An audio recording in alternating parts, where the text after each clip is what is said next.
Good morning friends, எல்லாருக்கும் வணக்கம். இன்னைக்கு வந்து 13/7/2026.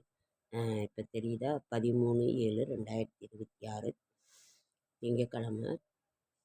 இன்னைக்கு என்னன்னா சதுர்தசி திதி, திருவாதிர நட்சத்திரம், தியாஜிதம், சித்தயோகம், அமாவாசை, போதாயன அமாவாசை. போதாயன அமாவாசைன்னா என்ன? ராக்கொண்ட அமாவாசை. ராக்கொண்ட அமாவாசை தான் போதாயன அமாவாசைன்னு சொல்லுவாங்க.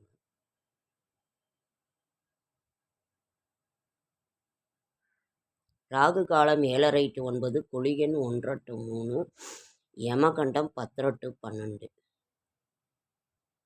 நல்ல நேரம் என்கின்ற சுபகாரை 6:15 to 7:15, மாலை 4:15 to 5:15. கௌரி நல்ல நேரம் காலை 9:15 to 10:15, மாலை 7:30 to 8:30. இன்றைய ராசி பலன்: மேஷம் பொறுமை, ரிஷபம் நற்செய்தி, மிதுனம் லாபம், கடகம் ஆதரவு, சிம்மம் வரவு, கன்னி கவனம், துலாம் செலவு, விருச்சிகம் புகழ், தனுசு பாராட்டு, மகரம் உற்சாகம், கும்பம் அன்பு, மீனம் பக்தி. நாளைய விசேஷங்கள். நாளைய விசேஷம் அமாவாசை. அமாவாசைனாவே பாட்டி வைத்தியம். புளி உப்பு இரண்டையும் அரைத்து கொதிக்க வைத்து ஆரியவுடன் பற்று போட்டால்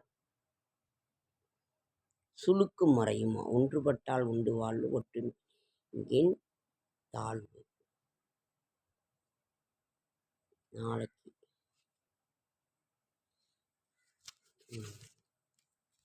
13 நேற்று பிரதோஷம் ஃப்ரெண்ட்ஸ், தெரியல. 13/7/2026. நமக்கு வந்து ஆடி 1 வந்து வெள்ளிக்கிழமை பிறக்குது. ஆடி 1 வெள்ளிக்கிழமைன்னா தேங்காய் சுடுற நோம்பி. இந்த சைடு தேங்காய் சுடுவாங்க. இந்த சேலம் மாவட்டம், தருமபுரி, அங்கே இங்கேன்னு சொல்லுவாங்க. மற்ற ஊரில் சுட மாட்டாங்க. அது ஒரு வழக்கம்.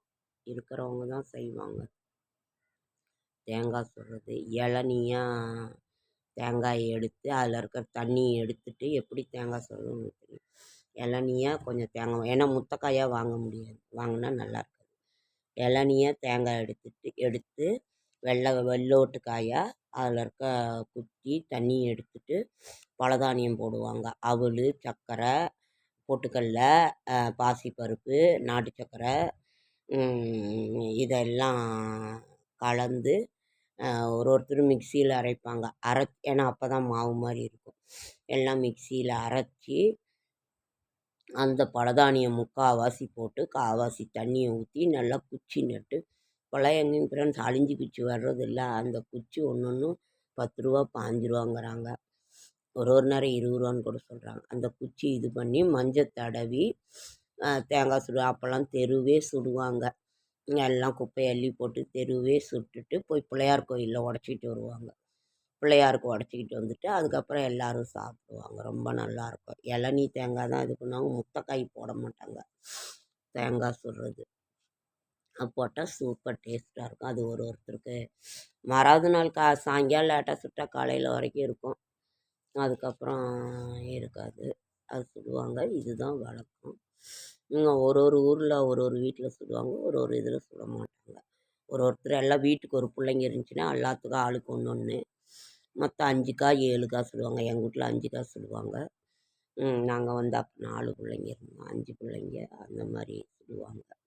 நீங்கள் எல்லாம் தேங்காய் சுடுவீங்களான்னு சொல்லுங்கள். எப்படி சுடுவீங்கிறத சொல்லுங்கள். என்னென்ன பலதானியத்தில் போடுவீங்கிறதையும் சொல்லுங்கள். நல்லாயிருக்கும். இளநிக்காயாக தான் எடுக்கணும், முத்தைக்காய் எடுக்கக்கூடாது. நறுக்குன்னு அது சீக்கிரம் வேகாது. ஒன்று ஒடிஞ்சிரும். நல்லா சுட்ட உடனே ரொம்ப நல்லா. அதுதான் ஆடி 1. தமிழர் பண்டிகையில் ஆடி 1 வந்து தீபாவளியை விட ரொம்ப இதாக இருக்கிறது வந்து ஆடி 1 தான். புதுமணம் பொண்ணு மாப்பிள்ளையை கூப்பிடுவாங்க. ஆடிக்கு தான் பவுன் வைப்பாங்க. ஒருத்தர் தீபாவளிக்கு மோதிரம் போடுவாங்க. நம்ம இதில் அந்த தேங்காய் சுடுறவங்க வந்து ஆடி 1க்கு தான் பவுன் போடுவாங்க. பவுன் செய்வாங்க மருமக பிள்ளைக்கு. மற்ற தீபாவளிக்கு கூட போடலன்னா அந்த ஆடி 1 ரொம்ப சிறப்பாக அது செய்வாங்க. பவுன் போடணும், பவுன் போடுவாங்க. இருக்க முடியலங்க, வசதி இப்போல்லாம் விலை ஏறிக்கிச்சுங்கிறதுனால எல்லாரும் அட்ஜஸ்ட் பண்ணிக்கிறாங்க. அதனால் ஒன்றும் இல்லை. இதுதான் வெள்ளிக்கிழமை ஆடி 1 பிறக்குது. ஆடி தள்ளுபடி எல்லா இடத்துலையும் ஆடி தள்ளுபடி இப்பயே அதை ஸ்டார்ட் பண்ணிட்டாங்க. இந்த தடவை 32 தேதி இருக்குது ஆனி. அதனால் எல்லோரும் தீபாவளிக்கு வேணுங்கிறவங்க தீபாவளிக்கு இப்பயே ஒன்று ஒன்று வாங்கி வச்சுருங்க. அப்போங்க நம்ம என்ன வாங்கி வச்சாலும் ஒன்று வாங்குவாங்க பிள்ளைங்க. இருந்தாலும் ஒன்று வாங்கி வச்சிட்டிங்கன்னா அப்புறம் ஒன்று கம்மியாக இது பண்ணுவாங்க. அதனால் கொஞ்சம் இதுவாக வாங்கி வச்சிட்டிங்கன்னா ரொம்ப இப்போல்லாம் டபுள் விலையாக இருக்கும், ஒன்றுக்கு டபுள் விலையாக இருக்கும். ஆனாலும் வாங்கி தானே ஆகணும் பிள்ளைங்களுக்கு அப்படின்னு சொல்லிட்டு தீபாவளி போனஸ் எல்லாம் கரைச்சி போடுவாங்க. அதுவே பத்தாது. அதனால் இதுதான் தேங்காய் சுடுற நோம்பி. நீங்கள் எப்படி தேங்காய் சுடுவீங்கங்கிறது சொல்லுங்கள். இன்றைக்கி திங்கக்கிழமை ஃப்ரெண்ட்ஸ். நேற்று பிரதோஷம், எனக்கு தெரியல. தினமுமே சிவபுராணம் பாராயணம் பண்ணுங்க. என்ன பண்ணி என்ன இது பண்ணுறது? நம்ம கஷ்டம் கடனும் தீரணும். யாரும் தீர போகிறதில்ல. நம்ம வட்டிக்கோட கட்ட முடியாத அளவுக்கு தான். என்ன பண்ணுறது ஒன்றும் புரிய மாட்டேங்குது. காசு இருக்கிறவங்களுக்கு தான் சேருது, பணம் இருக்கிறவங்களுக்கு தான் பணம் சேருது. கஷ்டத்தில் இருக்கிறவங்க அப்படியே தான் இருக்கிறாங்க. என்ன பண்ணுறது? ஏதாவது வியாபாரம் பண்ணலான்னாலும் போய் பண்ணால் நஷ்டம்தான் வருது. என்ன செய்யறதுன்னு ஒன்றும் புரிய மாட்டேங்குது. எல்லாம் அப்படியே கல் மனசாக தான் இருக்கிறாங்க. நம்ம ஒன்றும் சொல்ல முடியாது. நமக்கு கடன் வாங்கி கட்டுற வழிமுறையை சொன்னால் கூட நமக்கு தெரியும். நம்ம ஒன்றும் தெரியாமல் தான் உட்காந்துட்டு இருக்கோம். ஓகேங்க ஃப்ரெண்ட்ஸ், லைக் பண்ணுங்கள், ஷேர் பண்ணுங்கள், கமெண்ட் பண்ணுங்கள், சப்ஸ்கிரைப் பண்ணுங்கள். அமாவாசை அக்கொண்ட அமாவாசையாக வருது. முன்னோர்கள் வழிபாடு, முன்னோர்களை நினைத்து நம்ம வழிபாடு பண்ணுறது ரொம்ப சிறப்பு. அமாவாசைனாவே முன்னோர்கள் வழிபாடு. பௌர்ணமினாலே ரொம்ப நிறைந்த ஒரு நாள். நிறைந்த நாள் இது வர ஆரம்பிக்கிறதுனா பௌர்ணமியில். அமாவாசையும் ரொம்ப நல்ல நாள் தான். இருந்தாலும் முன்னோர்கள் வழிபாடு செய்கிறதுங்கிறது ரொம்ப சிறப்பான ஒரு நல்ல இதுவாக. முன்னோர்கள் வழிபாடு தான். நம்ம முன்னோர்களை வழிபாடு பண்ண ஆனால் படையலுங்கிறது வருஷத்தில் ஒரு தடவை தான் பண்ணுவோம். ஒருத்தரும் ஒவ்வொரு அமாவாசையும் செய்வாங்க. செய்கிறது ரொம்ப நல்லது தான். அவர்களை நினைவு கூர்ந்து நம்ம மறக்காமல் இருந்தாலே போதுமானது. என்ன சரி, ஏதோ ஒரு தொழிலுக்கு போய் 10 சம்பாதிச்சாலும் பரவாயில்ல. ஓகே ஃப்ரெண்ட்ஸ், லைக் பண்ணுங்கள், ஷேர் பண்ணுங்கள், கமெண்ட் பண்ணுங்கள், சப்ஸ்கிரைப் பண்ணுங்கள். என்னால் முடிந்த ஆன்மீக ஒரு தர என்னோடய ஷார்ட்ஸ் வீடியோ பார்க்குற அனைவருக்கும் நன்றி. இன்றைக்கி உங்கள் வீட்டிலலாம் என்ன குழம்புன்னு சொல்லுங்கள், சமையல் என்னன்னு சொல்லுங்கள். நேற்று எங்கள் வீட்டில் பட்டாணி சுண்டல், அப்புறம் மாம்பழம் வாங்கிட்டு வந்தாங்க. அப்புறம் விசேஷம் ஒன்று வருது. வேறு என்ன இல்லை, நீங்கள் தான் விசேஷம் சொல்லுங்கள். நீங்களும் ஏதாவது இருந்தால் சொல்லிடுங்க. நேற்று ஜானகி அம்மா அவர்கள் இறந்துட்டாங்க. ரொம்ப நல்லா பாடுவாங்க, உங்களுக்கு எல்லாம் தெரியும். சினிமா தான் அப்போல்லாம், பொழுதுக்கு சினிமா போயிடும். ஜானகி அம்மா இறந்துட்டாங்க. உங்களுக்கு அஞ்சலி செலுத்துகிற விதமாக மனதார அஞ்சலி செலுத்துகிறேன். ரொம்ப நல்லா பாடுவாங்க. ரொம்ப ஒரு ஃபேமஸான ஒரு இது, அவங்களுக்கு தெரியாது.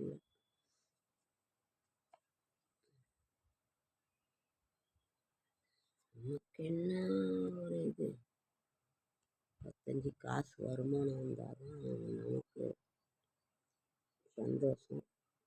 நம்ம கடன் அடைபட்டோன்னா தான் நமக்கு சந்தோஷம். எல்லாம் வயசாகி போச்சு, எல்லாம் சுகர் வேறு ஒரு எல்லாம் வருது. எல்லாம் வயசாகி போனால் அப்புறம் எல்லாம் நடக்க தானே செய்யும். நம்ம என்ன சின்ன பிள்ளையாவா இருக்கிறோம்? பேரம்பேத்தி எடுத்துட்டோம். பிள்ளைங்கள்லாம் எப்படி பிழைக்க போகுது, என்ன பண்ண போகுது? பாப்பா 2வது இப்பயே அரிசி ரூ. 100. பிள்ளைங்க என்ன பண்ணி என்ன இது பண்ணணுன்ற கவலை. ஸ்கூல் ஃபீஸ் கட்டி, அரிசி பருப்பு வாங்கி, காய்கறி வாங்கி, மளிகை ஜாமான் வாங்கி, நல்லது கெட்டது பண்ணி, ஆஸ்பத்திரி செலவு பண்ணி, எப்படி பிள்ளைங்க கவலை இருந்துகிட்டே இருக்கு. ஓகே, அடுத்த வீடியோவில் சந்திக்கிறேன். ஆனால் பிள்ளைங்க சமாளிக்குதுங்க. எல்லாம் விலைவாசி உயர்வு. ஒன்றும் பண்ண முடியல. ஓகேங்க ஃப்ரெண்ட்ஸ், நன்றி நன்றி நன்றி.